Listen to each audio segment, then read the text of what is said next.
teman-teman mahasiswa ya. Baik, kita bertemu lagi ke pertemuan selanjutnya. Kita lanjut dari materi yang kemarin. Kemarin kita sudah membahas tentang apa itu diagram fasa. Nah, sekarang kita bahas tentang fatigue. Ya, low cycle fatigue, austerity stainless steel 304 cold drawing ya. Jadi sebelumnya kita sudah membahas tentang diagram fasa. Diagram fasa itu adalah suatu alat untuk mengukur berapa fasa ya. Fasa itu seperti misalkan ya kita logam tahu lah ya. Logam itu apa? Logam material apa? Oke, nah jadi logam. Nah di sini kita lanjut ke low cycle fatigue. Jadi logam itu dikasih beban berulang, berapa kekuatannya gitu. Jadi kita mengukur suatu logam ketika dia diberi beban berulang, itu kita bisa mengukur berapa lama waktunya. Jadi misalkan ini logam kita mesti pakai di misalkan kayak baja ringan ya. Itu ketika kita dikasih low cycle fatigue, itu perlakuan cold drawing itu kita pakai jadi logam yang dipanaskan sampai suhu sekitar lebih dari 600 derajat, kemudian dicelupkan ke dalam air atau didinginkan dengan suhu ruangan. Nah itu akan lebih memberi kekuatan bebannya, umurnya lebih panjang. Nah kita low cycle fatigue ya. Baik. Nah benda tahan karet 304 atau yang dikenal dengan stainless steel 304. Nah, di sini kita tahu bahwa baja tahan karet stainless steel 304 itu memiliki beberapa paduan. Jadi baja tahan karet itu termasuk baja paduan ya. Ada baja paduan, ya kan? Nah itu adalah elemen-elemen pemandunya. C itu apa? Karbon ya, karbon. Terus karbonnya, jadi karbonnya itu kurang dari 0,8% kadar karbonnya, campurannya. Kemudian ada Cr apa? Krom 18 sampai 20%. Kemudian Fe besi 66 sampai 74%. Mn apa? Mangan kurang dari 2%. Kemudian nikel 8 sampai 10,5%. Kalau P? Fosfor kurang dari 0,045%. Kemudian Si apa? Apa? Silikon ya. Nah, secara umum material stainless steel itu tahan ya terhadap bulat. Kemudian dia tahan terhadap korosi stainless steel ya. Dan kekuatan tarik yang tinggi serta ketahanan korosi yang mumpuni. Kekuatan tarik, pernah dengar nggak uji tarik? Pernah kan? Pernah ya? Nanti kalian praktikum gitu. Praktikum di Unila kita perlu. Nah, kemudian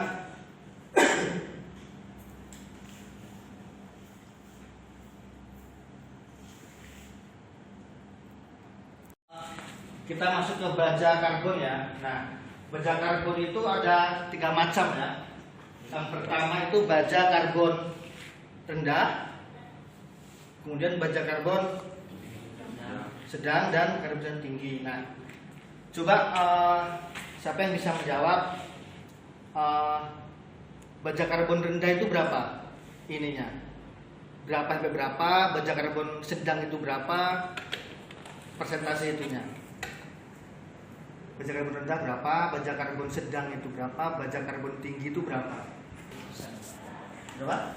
Kurang dari 0,080%. Ya, itu baja karbon rendah. Yang sedang antara berapa?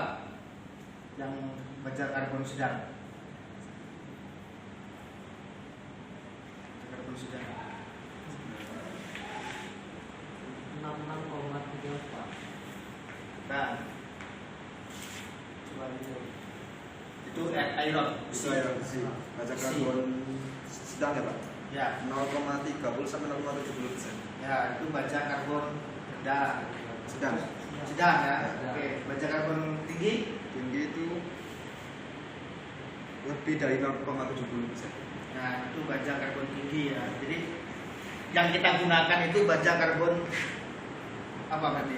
Kalau yang 0,08. Oh, berarti tinggi. Enggak, kena 0,08.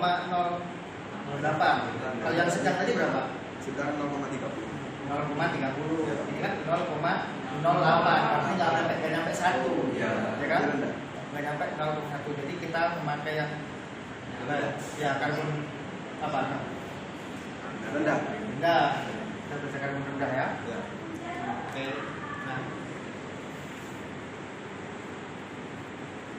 Nah, ini adalah sifat mekanik dari baja karat. Ya. Di sini ada hardware, Wigner, hardcase. Ini adalah apa? Ini uji apa? Ada hardware, ada stencil stain.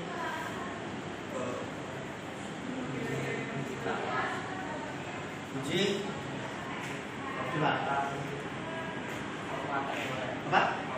Ya, uji kekuatan atau uji ketahanan, kekerasan tepatnya. Uji kekerasan itu ada hardness, Wigner kalau ini di fisika ada juga. Dulu di SMA nya kita belajar. Belum Pak. Belum ya? tahan atau enggak bulat. Ya, kekerasan.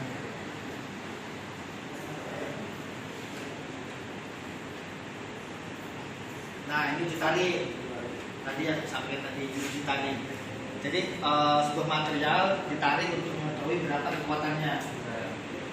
Nah, itu spesimennya dibentuk persis seperti itu spesimennya. Nah, uji tarik itu suatu metode yang digunakan untuk menguji kekuatan atau tensile strength. Nah, suatu material dengan cara memberikan beban. Nah, uji tarik ini coba menurut kalian bisa nggak digunakan selain logam? Untuk menguji logam. Ya, Bisa. Apa contohnya? Karet. Terus? Ya, nah karet itu punya sifat namanya elastis. Ada elastis, ada plastis namanya.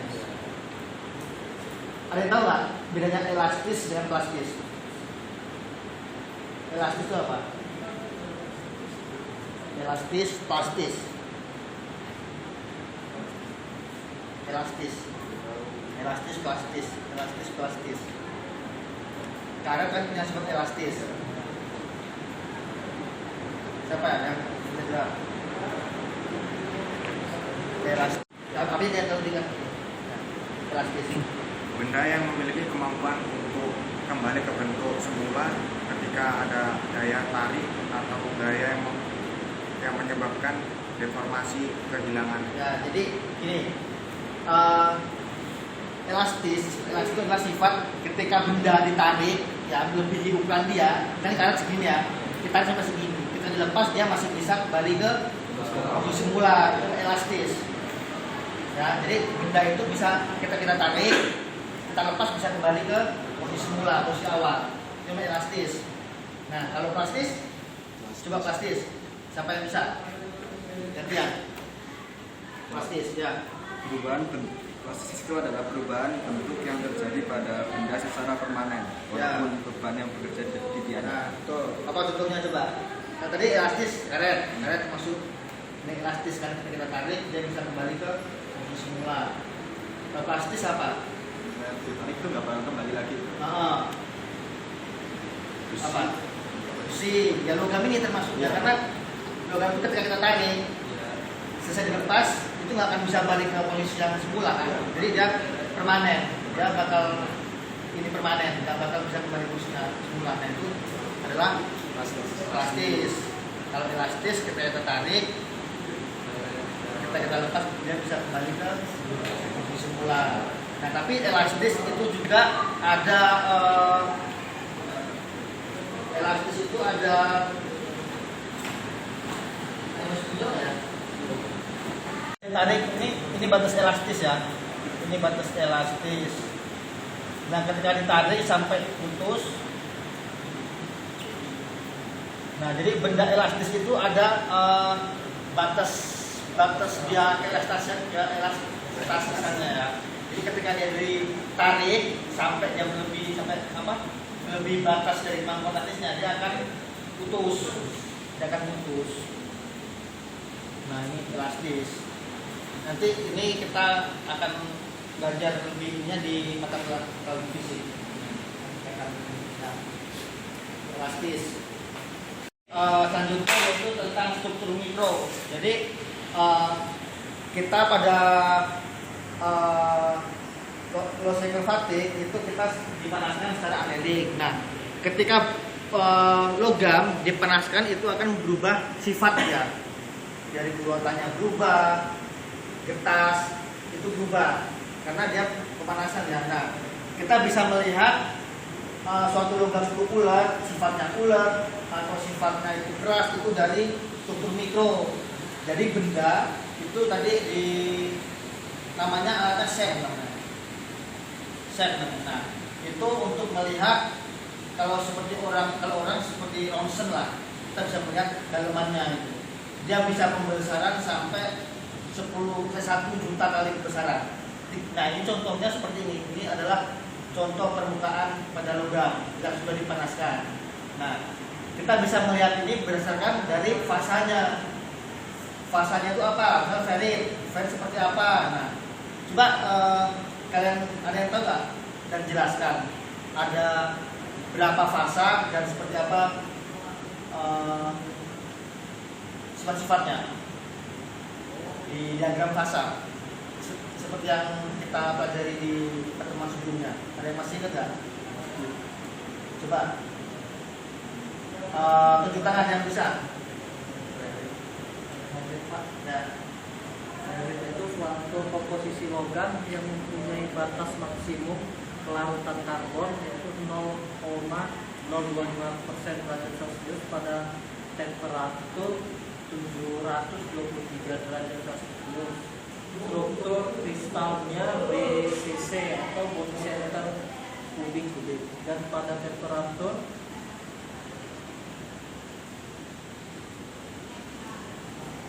Kamar. Itu berapa? kamar mempunyai batas kelarutan karbon itu 0,008%. Ya. Jadi suhu kamar itu berapa?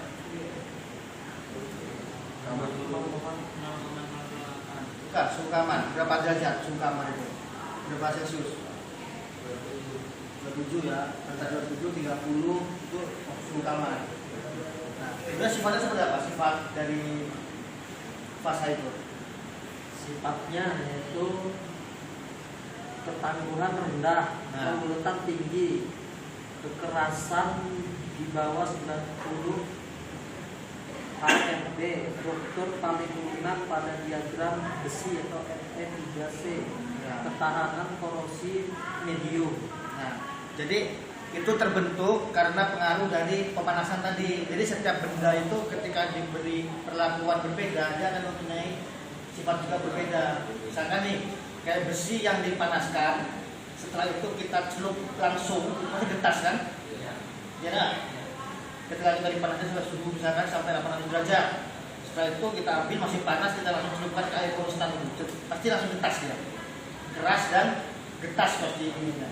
Beda dengan saat kita panaskan, kita diamkan di suhu ruangan, kita diamkan, jadi dia suhunya itu turun perlahan. Jadi dia nggak lebih ulat ketimbang yang langsung dicelupkan ke air. Nah, kemudian apa fasa selanjutnya? Coba siapa yang bisa tunjuk tangan? Coba. Ya. Fase selanjutnya yaitu austenit. Adalah suatu larutan padat mempunyai batas maksimum kelarutan karbon 2,11 derajat Celcius pada temperatur 1148 derajat Celcius. Ya. Struktur kristal Fast Center Cubic. Ya. FCC ya. Ya, FCC. Kemudian seperti apa ininya? Sifat atau karakteristik dari fasa itu? Apakah dia getas ataukah dia bulat. Coba, ini bisa dibantu. Sifatnya itu lunak dan bulat. Lunak dan bulat. Ya, oke. Selanjutnya masih ada lagi fasa. Ya, silakan. Minit atau besi karbida adalah suatu senyawa yang terdiri dari unsur Fe atau besi dan C atau karbon dengan perbandingan tertentu, mempunyai rumus empiris dan struktur kristalan ortohom. Sifatnya sangat keras dan bersifat getas. Ya, keras dan getas. Oke, terus masih ada lagi, satu lagi. Oke. Lead burit ialah campuran estetik antara besi gamma dengan cementit yang dibentuk pada temperatur 1130 Celcius dengan kandungan karbon 4,3% Celcius. Ya. Sifatnya seperti apa? Kalau fasa itu? Dibaca kurang tahu Pak. Ya dibantu sampai tahu.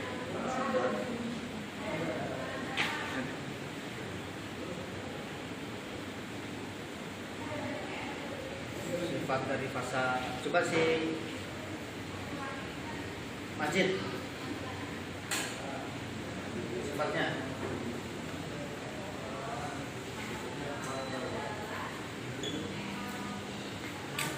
Tadi fasa apa tadi? Lead burit.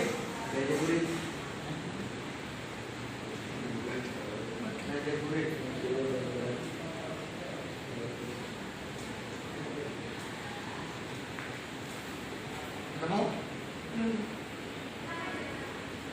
Ya, jadi fasa lead burit itu dia lebih ulat ya. Dia ulat, kemudian kekerasannya rendah. Jadi ketika bulat pasti dia kekerasannya rendah.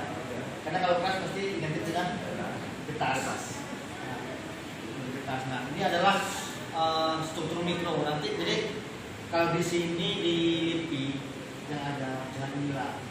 Jadi ini bisa pembesaran sampai 1 juta atau 10 juta kali pembesaran. Ini adalah material logam stainless steel yang sudah dipanaskan. Jadi kita ini memakai aniline. Aniline itu logam. Kita beli dari pasar ini, logam stainless steel. Itu kita panaskan sampai suhu 1050 derajat. Dia bertahap. Kita masukkan itu mulai dari suhu 0 dulu, 0. Per sekian detik, per 3 detik dinaikkan per 10 sampai selama hampir kalau bisa 1 jam baru bisa mencapai suhu 1050 derajat. Ditahan selama 1 jam. Ditahan selama 1 jam. Itu nanti setelah 1 jam itu kita buka itu apa namanya? Tungkunya ya. Apa namanya kalau ininya ya tungkunya lah. Open lah ya kalau ini opennya. Kita buka kemudian kita diamkan perlahan-lahan supaya kita mencapai sifat bulat. Karena yang kita jadi kita kalau misalkan mau eksperimen dan kita harus tahu dulu kita mau menciptakan atau mau membuat sifat seperti apa. Kita pengen material kita bulat atau pengen kuat, keras. Nah kalau pengen bulat kita metodenya seperti itu. Jadi setelah dipanaskan itu kita diamkan secara perlahan dengan suhu ruangan. Tapi kalau kita yang ingin kita capai keras, getas itu kita pakai quenching namanya. Dicelupkan bisa pakai oli, bisa pakai air, bisa. Itu tergantung juga setiap cairan juga mempunyai keratan berbeda-beda. Kalau oli itu getas tapi masih kuat ketimbang kita celupkan di air. Nah, ini ada hasil yang sudah dianalin dan sebelum dianalin. Jadi kita beli di pasaran ya. Di umumnya kan stainless steel 304 dan ada belum? Dia batangan. Seperti ini. Nah, seperti ini. Ini stainless steel. stainless. Nah,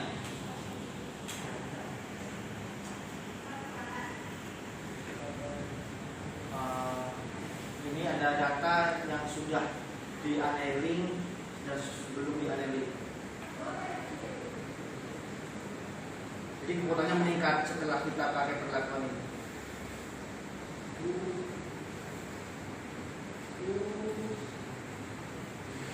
Perlakuan annealing ini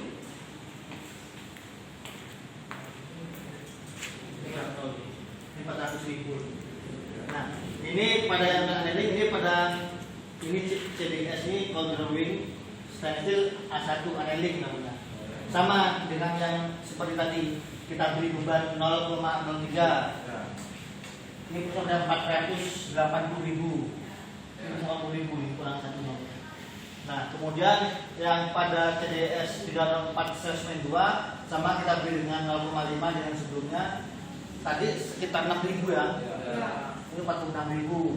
Nah, artinya di sini dapat disimpulkan bahwa setelah dilakukan proses annealing itu kekuatan meningkat. Nah, jadi annealing itu bisa membentuk fasa baru ya. Yang fasa tadinya mungkin yang sebelumnya kan urutannya berbeda. Mungkin fasanya misalkan fasa tadi sebelum dilakukan annealing itu fasanya valid misalkan. Nah, kita bisa menguji, kita tahu dulu sifat apa yang bulat.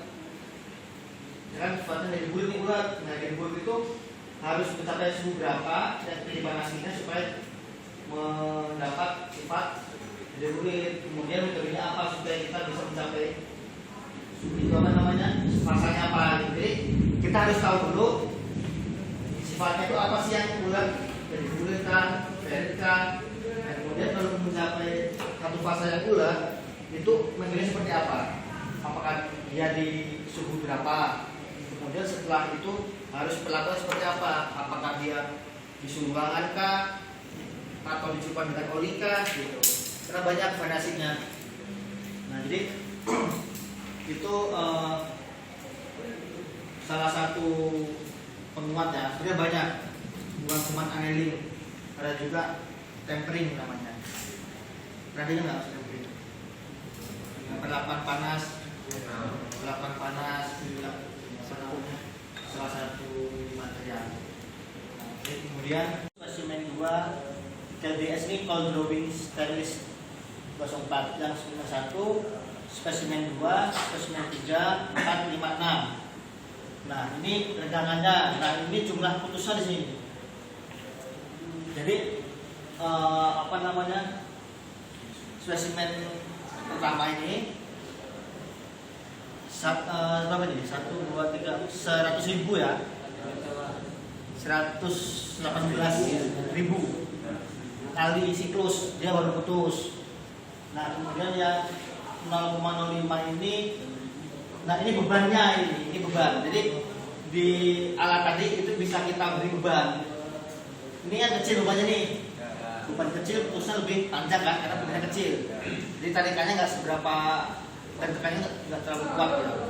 Kemudian yang spesimen 2 pada tegangan 0,05 ini putus di 6.500 siklus. Nah, 3, 4 dan seterusnya seperti itu. Jadi semakin besar tegangan, semakin kecil apa yang bisa disebutkan?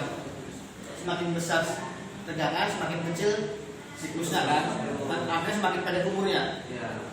Nah, sekarang kita bandingkan dengan yang sudah kita lakukan annealing.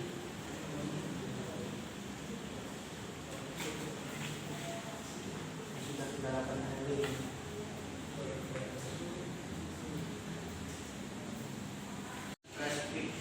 Spek itu tekan. Nah, ini strain amplitude-nya. Ini adalah tegangannya. Jadi ini ada 0,4, 0,2, ini 0,1, 0,1 sekian, 0,3, 0,5 di sini.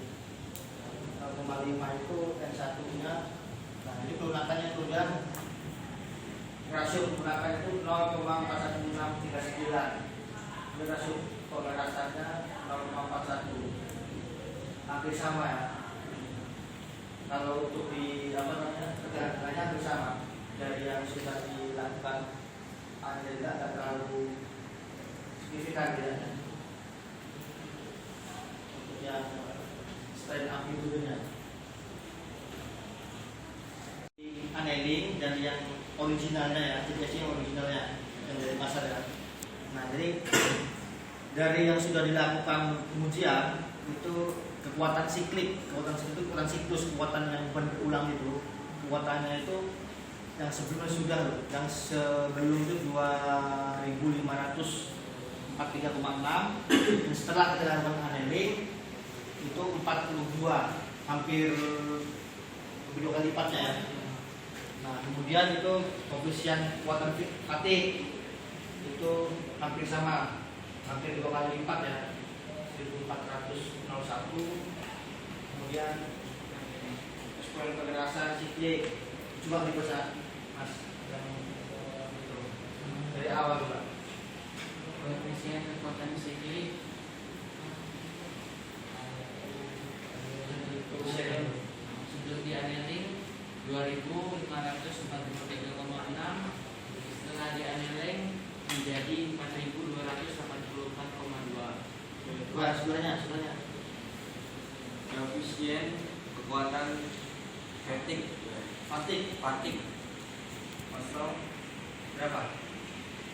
yang lain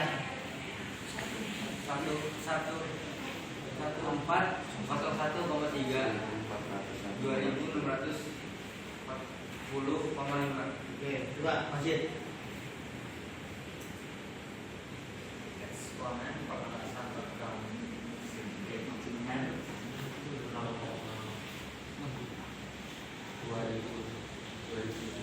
0,27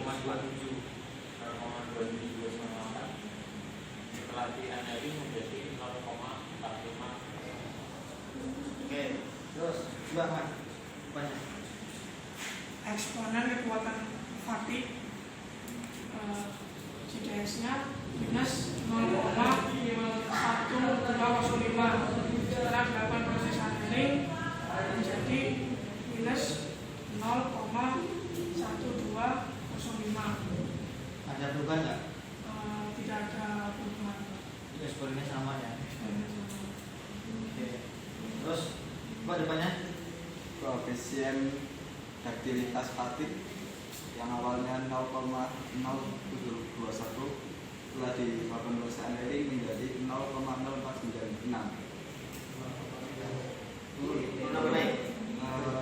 Turun. Turun ya. Ya. Oke, jadi tidak semuanya itu naik ya. Makanya kita harus tahu dulu yang kita capai itu apa. Apakah kita mau kekuatan sikliknya atau kekuatan tariknya gitu. Kemudian satu lagi sebelumnya Eksponen daktilitas fatigue yang awalnya minus 0,3857 setelah diannealing menjadi minus 0,3179. ya, jadi kesimpulannya ini hanya jadi proses annealing itu hanya menaikkan ya kekuatan siklik yang memang poin yang ingin dicapai dari penelitian ini, sifat fatigue-nya, sifat berulangnya itu. Jadi semakin dia kuat, semakin dia siklus fatigue-nya itu semakin besar, artinya umurnya semakin panjang. Jadi kita untuk mendapatkan umur yang panjang, awet artinya. Nah baik, jadi di struktur mikro itu ada 3 ya, ada FCC, kemudian BCC dan HCP.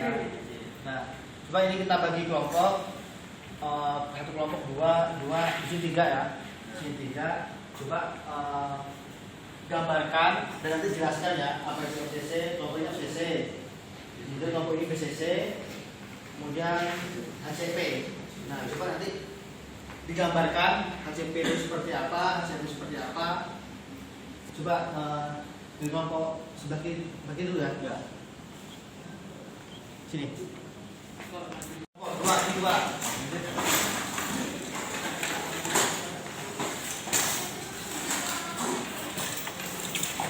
Nah, ini FCC, kemudian BCC, kemudian yang ini ACP ya. Oke.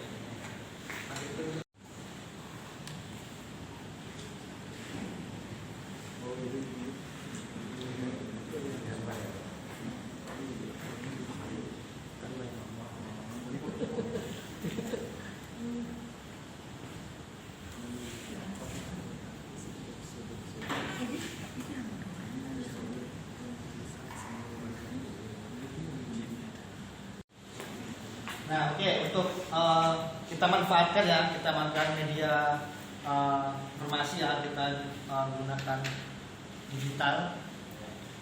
Dan boleh googling ya, cari apa itu FCC, kemudian apa itu BCC dan ACP. Coba cari di internet, nanti per kelompok maju ke depan untuk menjelaskan masing-masing.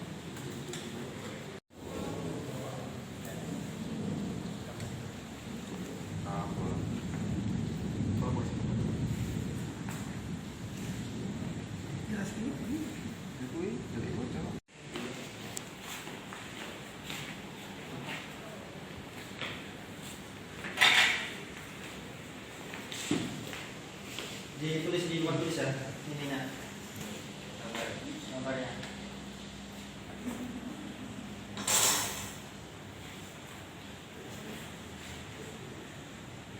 Karangan dulu nggak Pak?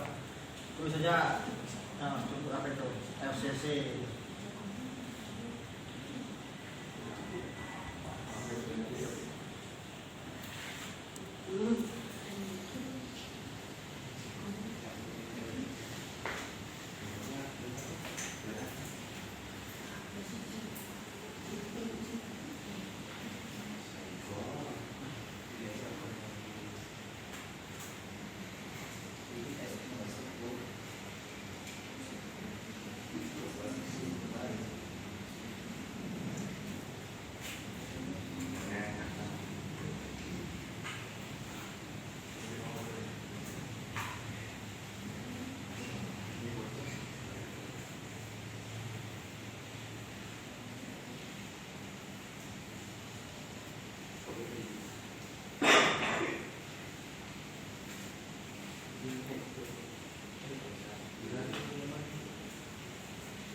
Kering aja, kering.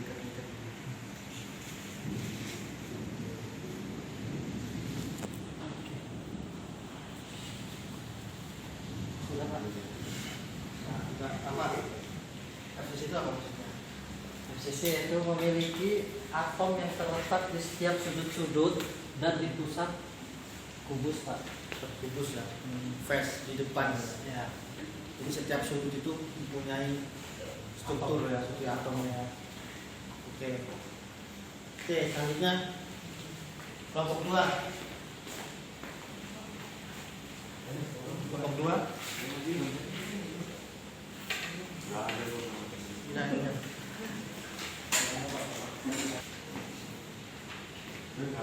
Iya. Ini dia Sampingnya ya, sampingnya.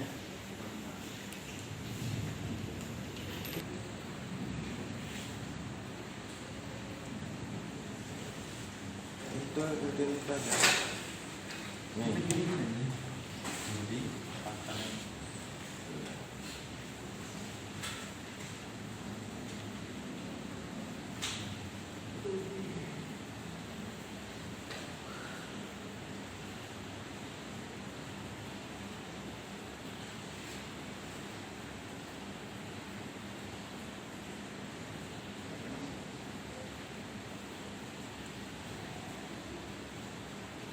Nomor ya? Ya.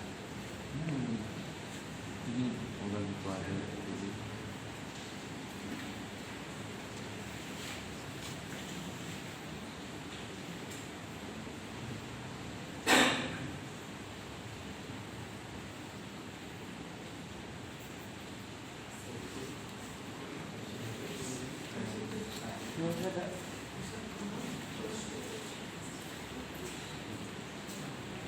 Coba jelaskan apa di center bukit. Adalah nama yang diberikan untuk jenis susunan atom yang ditemukan di alam. Struktur sel satuan kubus berpusat badan itu terdiri dari atom-atom yang tersusun dalam kubus dinamakan di mana setiap sudut kubus terbagi atom dan dengan satu atom di posisi tengah sebagai inti. Jadi center kubik artinya dia di badannya ya, yang gitu. Setiap badan itu ada, kalau ini setiap sudut, setiap depan itu ada. Ini jadi bagian di badannya. Bisa ada di sini. Oke, selanjutnya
kalau yang hasil tes tadi semua itu ada.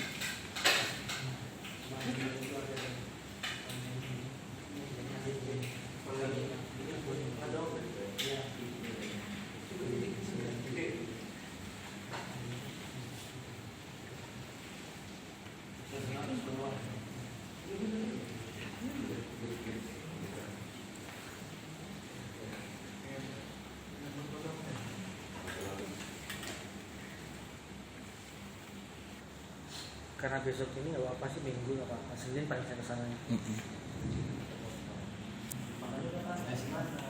Udah ya?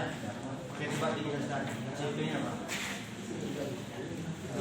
HCP ini hexagonal kontak dan hexagonal ini kelas yang dua yang di sini bagian di sini ini unit sel antara ini sama sini unit sel, dan yang di kristal tunggal berbasis yang diusahakan kita yang memiliki yang paling padat atau kekuatannya yang paling padat sampai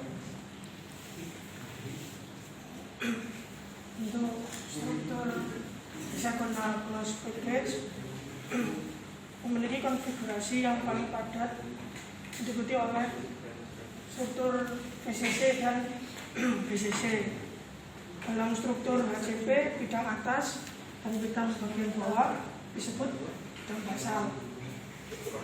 Struktur dari hexagonal closed package dari lapisan bolak-balik berbeda sehingga atom-atomnya berbentuk heksagonal, polanya berbentuk heksagonal. Itu. Jadi kalau dari tiga struktur ini, kalau melihat dari artinya mana yang paling kuat? yang besar mana? Bentuk heksagonal. Dan yang lebih padat. Ya, maaf. Oke, silakan. Dari tiga struktur ini, dari FCC, kemudian BCC, dan HCP, itu dapat disimpulkan ya bahwa antara tiga struktur ini yang paling kuat adalah HCP, karena dia mempunyai struktur yang padat ya. Dia di atas sadar bahwa ada kalau di struktur face center kubik itu hanya di muka di depan, kemudian kalau di body center kubik hanya di dalam ya. Kemudian kalau untuk HCP dia atas bawah dia bentuknya heksagonal. Jadi itu kembali lagi ke materi kita hari ini, bahwa untuk mendapatkan sifat yang kuat, ulat, itu kita harus strukturnya apa? Hexagona. Hexagona itu bentuk lebih ulat ya, lebih kuat. Nah, dibandingkan dengan yang sebelum kita analisis tadi, itu seperti kita lihat tadi bahwa ketika material yang dari pasaran yang sebelum kita lakukan proses annealing dan sebelum dan sudah kita lakukan annealing mendapat perbedaannya, disebutkan bahwa apa? Setelah kita annealing, kekuatan partiknya meningkat, jumlah putusnya itu lebih panjang ketimbang yang sebelum dilakukan annealing. Nah, itu adalah salah satu penelitian yang untuk menaikkan keulatan. Jadi setiap bahan itu ketika kita beri perlakuan akan berbeda sifat. Nah, untuk melihat sifat itu apa, dengan cara di apa tadi? PSM namanya. Kita lihat permukaannya sampai 1 juta sampai 10 kali juta besaran. Itu baru kita misalkan fase apa yang terjadi di bahan itu, terdapat perubahan nggak dari sebelum dan sudah, fasanya sama atau beda gitu. Nah itu oke. Untuk baik, minggu depan kita akan membahas tentang yaitu sifat-sifat logam, ya, sifat logam, karakteristik logam. Nah ini salah satu contoh penguatan logam. Itu banyak prosesnya ya. Annealing, tadi ada perlakuan panas. Nah, itu sifat-sifat yang bisa kita ambil dari ujian itu. Nah, baik, untuk tugas nanti masing-masing buat diagram fase ya. Diagram fase FV3C di kertas A4, ditulis tangan pakai pensil. Nanti kita lakukan minggu depan. Kita ketemu lagi minggu depan pertemuan selanjutnya.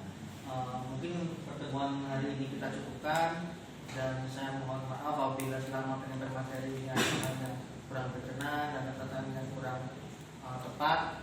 Saya mohon maaf, dan saya mohon ampun, dan saya ini wassalamualaikum warahmatullahi wabarakatuh.